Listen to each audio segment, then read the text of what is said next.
Alam mo ba ang teorya ni Charles Darwin tungkol sa natural selection at evolusyon ay maaaring makatulong sa paghubog ng kinabukasan ng Mars? Noong panahon ng kanyang sikat na paglalakbay sa Galapagos Island, nasaksihan ni Darwin kung papaano ang mga finches at ang lahat ng mga nabubuhay na organismo ay maaaring mag-evolve o unti-unting umangkop sa kanilang mga paligid. Nagbago ang pananaw ng scientific community tungkol sa pagbabago ng buhay sa paglipas ng panahon. Ang transformasyon ni Darwin ng Ascension, isang malayong isla, ay nagbibigay rin ng ideya kung papaanong makakatulong ang tao sa pagpapaunlad ng Mars para maging akma para sa buhay ng tao sa mahabang panahon. Ang karamihan sa mga eco-friendly na ideya ngayon ay nangangailangan ng malaking halaga ng pondo at pangunahing teknolohiya. Gayunpaman, ang mas natural approach o yung pakikipag-ugnayan sa buhay upang ito ay makahanap ng sariling paraan ay unti-unting nakakakuha ng suporta. Ang Mars ay nag-aalok ng isang malayong lokasyon para sa pag-unlad ng bagong henerasyon ng tao, nakahalintulad ng mga islang sinuri ni Charles Darwin.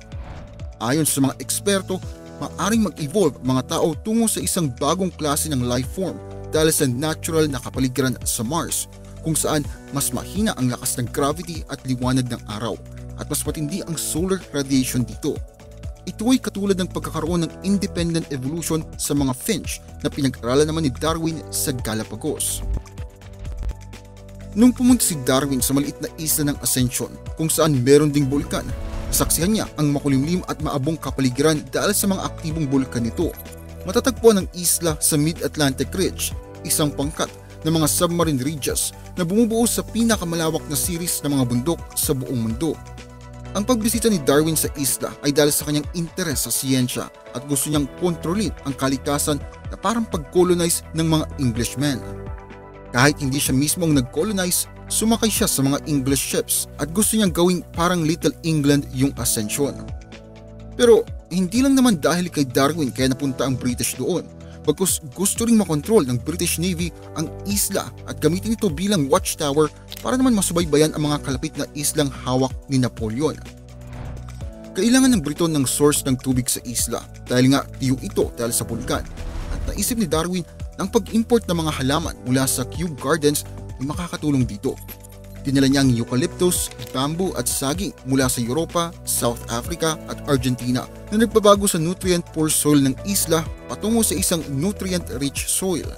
Ang resulta nito ay pagtubo ng puno at halaman mula sa iba't ibang dako ng mundo ng magkakatabi. Kilala si Charles Darwin sa kanyang kontribusyon sa teorya ng evolution, pero yung ginawa niya sa pagbabago ng Ascension Island ay may malaking epekto rin sa ecology. Nang pumunta si Darwin sa Ascension, tiyot ang isla nga at limitado ang tubig, kaya hindi pwede ito para sa agrikultura o tirahan. Pero naisip nga ni Darwin na mag-import ng mga halaman mula sa iba't ibang lugar para baguhin ang supply ng tubig at komposisyon ng lupa sa isla. Ipinapakita ng eksperimento ni Darwin kung papaano makakamit ang natural transformation sa maikling panahon lamang na karaniwan ay aabuti ng daan-libo o milyon-milyong taon. Ginagamit na ngayon ang eksperimentong ito bilang modelo kung papaano gawing mas maaring tirahan ang ibang planeta tulad ng Mars para sa mga tao. Kung matututo tayong makipagtulungan sa kalikasan kaysa labanan ito, baka makagawa tayo ng sustainable na kapaligiran na makakasuporta sa buhay ng tao. Naisip mo ba kung papaano ang mga eco-friendly strategies ay madalas na nangangailangan ng maraming pera at makabagong teknolohiya? Totoo na ang mga bagay tulad ng solar wind at wind energy pati na ng electric vehicles ay maganda para sa kapaligiran. Pero may mga movement din tungo sa mas natural na solusyon. Ito nga pumapasok si Charles Darwin. Isa sa kanyang pinakasikat na ekspedisyon ay sa Galapagos Island kung saan napansin niya ang iba't ibang uri ng mga finches sa bawat isla. Kaya naman naisip niya ang teorya ng natural selection na nagsasabi na mga buhay ay nag-a-adapt sa kanilang kapaligiran.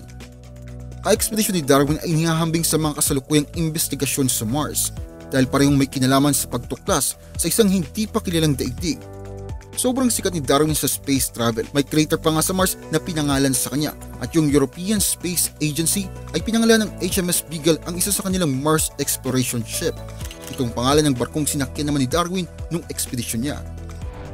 Ang paglalakbay ni Darwin sa maliit at volcanic island ng Ascension ay isa pang halimbawa kung papaano ang kanyang trabaho ay makakaapekto sa mga strategy sa kapaligiran natin ngayon. Nung dumating si Darwin, ang isla ay tuyot puno ng abo at may mga aktibong bulkan. Gusto niyang gawing isang makulay na lunti ang paraiso ang Ascension, kaya ipinadala niya ang mga halaman mula sa Kew Gardens para mabago ang supply ng tubig sa islang yun, at ayun nga ang nangyari. Ngayon, maraming scientists ang tingin sa pagbabago ni Darwin sa Ascension bilang maagang halimbawa ng mas natural-based na paraan sa pangangalaga ng kapaligiran. Sa halip na umasa lamang sa mga mamahaling teknolohiya, pwede tayong makipagtulungan sa kalikasan para tulungan itong maghanap ng kanyang sariling daan. Katulad ito sa paraan kung papaano natin gagawing angkop ang Mars para sa buhay ng tao. Naniniwala mga scientists na posibleng mag-evolve ang mga tao sa isang bagong uri ng life form dahil sa natural na settings sa Mars na may mas mahinang mga buto at mas malalaking mata para maka-adapt sa mas mababang gravity at mas makapal na solar radiation. Kahit hindi pa sure kung kaya ng tao na tumira sa Mars, yung ginawa ni Darwin na nagbigay ng idea kung paano makisama sa nature para gumawa ng sustainable solutions. Mahalaga na tandaan na kahit mayroon tayong makabagong teknolohiya, hindi natin dapat kalimutan ang natural na mundo sa paligid natin. Sinusubukan ng mga scientists na malaman kung paano pwede mabuhay sa Mars at kumukuha sila ng inspirasyon mula sa ideya ni Charles Darwin na small warm pond. Sabi ni Darwin, baka nagsimula ang buhay sa lupa dahil sa mga water cycles na gumagawa ng maliliit na chemical tulad ng amino acids bago mag-evolve sa mas complex na compounds. Kahit na hindi sang-ayon ang iba't ibang scientists at iniisip nila na sa underwater volcanic ocean ridges nag-umpisa ang buhay, yung mga bagong discoveries ng subsurface lakes at bodies of water sa Mars po pwedeng mag-support sa ideya ni Darwin. Pero ano nga bang ibig sabihin nito sa future ng tao sa Mars? Sa totoo lang, hindi ito magiging madali at maaaring umabot ng ilang libong taon para sa susunod na henerasyon ng mga Martian para makapag-adapt sa kanilang bagong kapaligiran. Pero sa tuloy-tuloy na pananalaksik at pagsisiyasat, maaari nating matuklasan ang mga sagot na kailangan natin para mabuhay at lumago sa pulang planetang ito. Ang isa sa mga nakapukaw ng atensyon ay ang posibilidad na ang mga mapulang bato sa Mars ay makakatulong sa pagtuklas ng buhay doon. Ito ay dahil sa isang material na kilala bilang desert varnish na naglalagay naman ng protective coating sa mga bato at maaaring mag-ipon ng mga organic compounds gaya ng amino acids sa paglipas ng panahon. Ang desert varnish ay katulad ng transparent na glassy coating na ginagamit ng sinaunang tao para gumuhit ng mga larawan sa mga bato na hanggang ngayon ay nakikita pa rin. Para itong canvas para sa ilang pinakamatandang sining sa kasaysayan ng tao. Kaya kung merong ganitong material sa Mars, maaaring itong ipakita ang presensya ng organic chemical na maaaring humantong sa pagkatuklas ng buhay. Gayunpaman, kahit matagpuan natin ang ebidensya ng buhay sa Mars, aabutin pa rin ang mahabang panahon ng proseso ng adaptation ng mga tao sa malupit na kondisyon ng planetang ito at para makapagtayo tayo ng maayos na tirahan. Maaring libo-libong taon ang kakailanganin ng susunod na henerasyon ng mga Martians para magkaroon ng malalaking mata para makakita sa mausok na lugar at mas mahina na buto dahil nga sa mas mahinang gravity ng Mars. Pero ewan natin, ano nga bang mangyayari sa future, di ba? Baka mas papabilis natin to kaysa sa inaakala natin. So, ito ang video natin for today, ang posibilidad ng buhay sa Mars.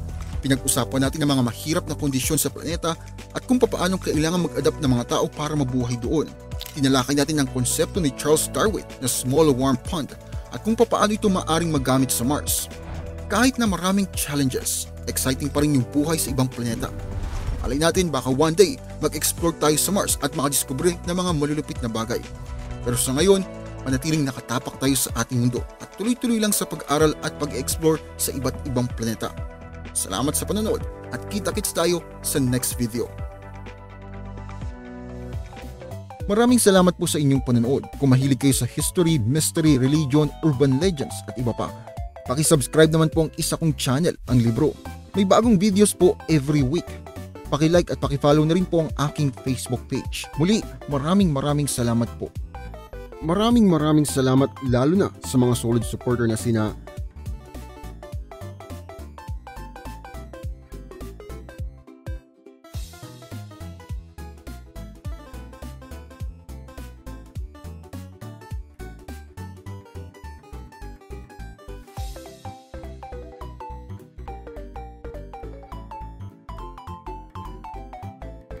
meron po tayong member content, pakicheck na lamang po ang playlist. Marami-rami na rin pong nakalagay doon.